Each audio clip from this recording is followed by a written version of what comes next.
Hello everyone and welcome back to the Bare Thread. So I am actually wearing the make that I want to talk about, which is quite rare. I've just literally gone outside to take the photographs for it. So it has a hood, obviously, which is absolutely massive. One of the issues with the pattern is that the hood is massive. So this is the Dorian dress by Mood, which is Mood Fabrics based in New York. I have actually been into Mood Fabrics, but I didn't actually buy anything. I was a bit overwhelmed and also it's a bit limited as to what I could then take with me on my travels. But they actually do have a lot of free patterns that are on their website. It is basically a way for them to try and encourage you to buy their fabrics and stuff, because you buy the fabrics to make the pattern. And so on the Dorian dress page, it then links you to the fabric to buy, which is fabric that they're stocking. Happens to be really expensive fabric. They tell you that you need between 3 to 5 yards of some kind of sweatshirting or like moderate stretch or medium weight moderate stretch knit. And I don't think you need that much fabric. I think that's an overestimation, but the fabric they're linking is like $40 something, so they're expecting to pay, it's like about $110 that they have, like, you know, if you followed their link just for the fabric, which is outrageous, I think. This fabric definitely did not cost that much. It was very cheap, and you can kind of tell, but that's a separate story. So the Mood patterns are free and they're on their website. The instructions are on the web page, and then you download the actual pattern separately. That's fine, I don't mind them doing it like that. However, the instructions are pretty terrible. So I first attempted to make this dress something around this time last year, made it, and it was a bit of a disaster. I kind of realised halfway, I bought cheap fabric because I wasn't sure about the pattern, and I didn't want to, you know, obviously waste expensive fabric, so I kind of thought it wouldn't go 100% to plan. And then halfway through, I was trying to follow the instructions, I was trying to construct it correctly, and then I just realised halfway through, this is not going to work, this is going to look a mess, I can't figure out a lot of these instructions, I've gone wrong, I've made mistakes. So my finished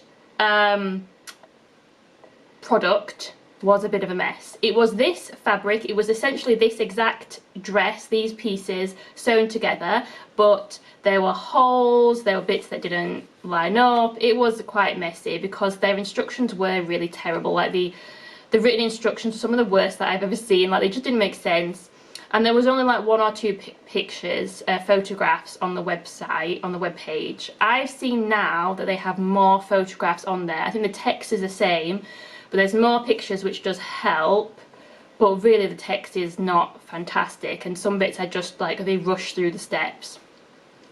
I found a forum somewhere of people complaining about Mood patterns and the terrible instructions, and they were saying that they believe it's because the people that write the instructions are not the same people that create the patterns, and so they're writing instructions and they may never have actually made up the garment themselves, and they're just kind of guessing based on looking at the finished product, which, if that's true, that's terrible, but it does explain why the instructions are so bad. Now I feel a bit sorry for the person writing the instructions.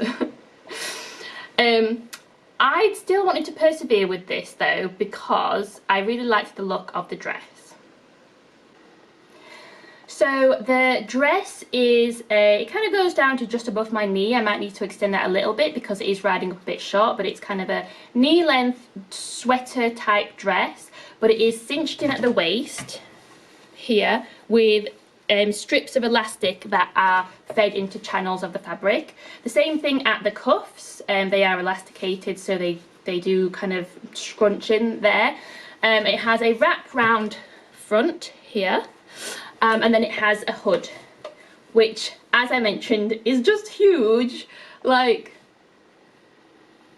I get that it's kind of oversized for dramatic effect, but I feel like you need more structure if you're going to do that, so it kind of stays up and doesn't just flop in front of your face. It's kind of like what I'm considering to be a sweater dress, or it's just like a sweater knit dress, or that kind of weight of fabric, that type of fabric, and like warm and snuggly, but actually because it's like cinched in at the waist and it has the hood, it doesn't really feel like a sweater technically, I suppose.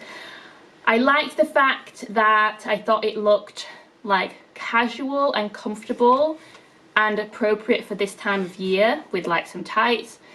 But also it kind of looked kind of cool with the like the elasticated like cinching, and the hood made it a little bit different and a little bit cool. I don't really know what cool is anymore, I'm old.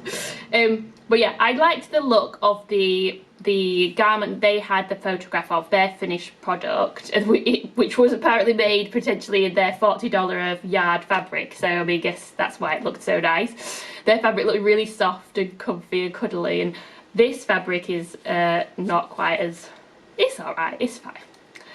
But yeah, I really liked the look of it, so I wanted to persevere with it. So I made it up last year and it just didn't go right.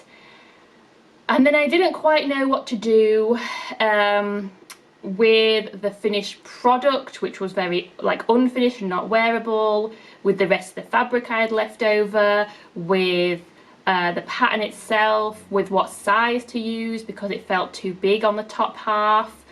Yeah, it does feel quite like big and loose on the top half for me, but more snug on the skirt, which is usual for me because I am smaller on the top half.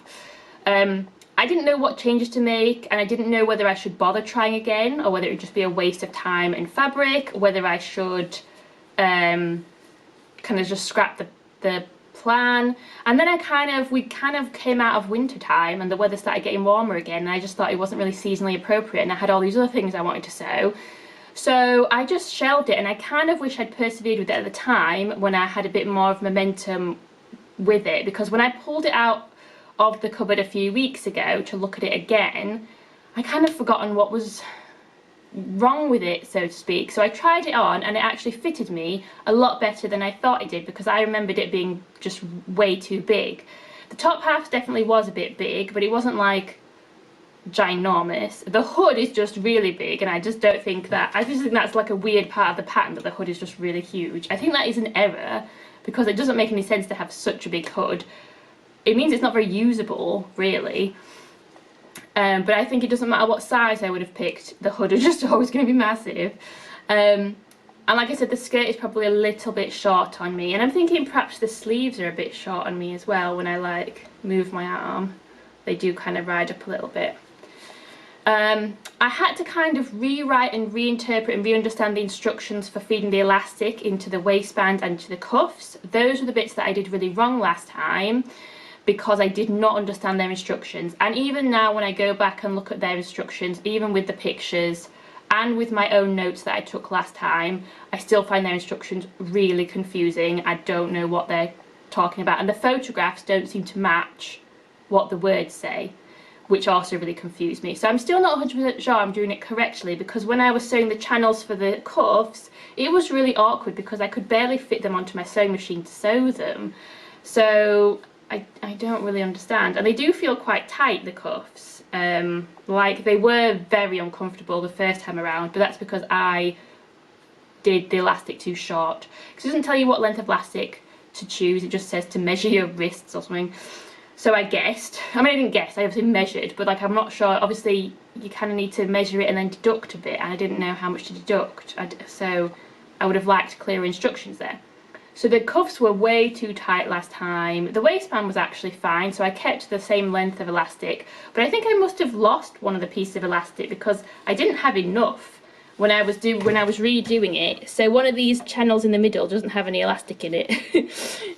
It's a fake channel, it's a real channel, but it has no elastic in it because I've just like lost it. I decided to reconstruct the same dress, the same pattern pieces, the same pieces of fabric. So I unpicked the one I made last time, cut the top half down into a size smaller, but I don't actually think that's made any difference, because one, I think when I was printing out, because the pattern when you print it out, here's an example, you don't have an option to just pick one layer to print out, so you've got all the different sizes on your sheet, and when you're printing it out the lines are just terrible. So this is like an example, And can you see how all the lines just blend together at the top in that thick grey line? So there's actually like about 4 or 5 or 6 lines there that you've got to pick. And so I'm just kind of guessing because you can't pick out where your line is, where they all convert, when they all like merge together like that. So that is terrible. So I don't think I cut the paper pieces out correctly. And then when I was sticking them together, I noticed that they weren't necessarily lining up properly. So I didn't cut and stick them out properly. That is my mistake, but I do think the pattern is really difficult to like see which bits are for your size and which bits aren't. And then I didn't realise what the seam allowance was, because the seam allowance is not in the instructions. So because it references using an overlocker so much, or a serge or whatever they call it in America, I just assumed it was a small seam allowance because they tend to be really small when people are overlocking. So I did 6mm, whatever that is in inches, I don't know, but it actually should have been ½ inch. And I found that on the pattern, but not on the actual like pattern pieces, like not on here, but on like the instructions that come with it, that I don't think I actually printed out, which maybe I should have done, but I don't like it when they put stuff there that's important. It should be in the actual instructions. So I missed that. Some of these are my errors, I know, but I do think that they could have made it clearer, much clearer in a lot of cases. So I used a seam allowance that was too small, and that obviously has meant that the garment isn't quite as, you know, it made the garment a little tiny bit bigger than it would have been. So me going down a size in the top half hasn't really made that much difference. But I think if I made it again, I would probably stick with this same size and just use that correct seam allowance, and then I think it would be that little bit tighter that I need, and maybe size up in the lower half or just make it longer because it is really riding up quite a bit. So yeah, I pulled my dress apart, I chopped most of the pieces down smaller, I re-sewed them back together. I didn't bother adding the pocket because it does have, like this is the pocket bag from the original attempt. Those instructions were also really confusing. I didn't bother with that again because I just thought I'm probably not going to make a garment that I'm really going to be happy with, and I don't want to invest that much time with the pockets and stuff. But it does have 2 pockets on a pocket on either side, so 2 pockets in total, which is also another nice feature of the dress, that it has these like quite sizable pockets that you can actually put stuff in, which is nice. I understand more now how to do the cuffs and the elastic in the waist. I still found it quite fiddly, and I'm not sure it makes a super neat finish, but that could just be because I was getting a bit fed up and I was rushing a little bit, and I just need to be a little bit more careful. But overall, I'd say that the finished garment looks a lot better than I thought it was going to, and I do think that I will make it again, because I was kind of part was like, this is too hard and it's not looking very good, I can't be bothered with this. But I think if I get some nicer fabric that's a little bit softer and maybe has a bit more stretch to it, I think it might actually look nicer and it might actually work better. Like I said, this fabric, I mean, I do appreciate the bright greeniness of it, but it was very cheap. It was like £9 for 3 meters or something, and it came in like, but it came like tubular. I don't really understand what that fabric is for. And it's fine, it feels soft on the inside. I would say it's just not as soft on the outside, and it just doesn't have very much stretch at all in it. It's quite odd. I don't know, I don't love this fabric, so I think I would probably go for something different, a little bit softer, perhaps a little bit lighter weight, a little bit more stretch to it, and then see how that works. I'm not sure about the hood. I don't know if I should try and attempt to make it smaller, but then I need it to be the same size on the bottom, so I think that'd be too advanced an adjustment for me to make. But yeah, this is like still a work in progress, but this is the Dorian dress by Mood Fabrics, and this is like where I've got to so far. So hopefully at some point in the next few months I'll be able to buy some nicer fabric, make it up again, and actually make it into something that's wearable. But yeah, let me know what you think in the comments, and give me a like and a subscribe.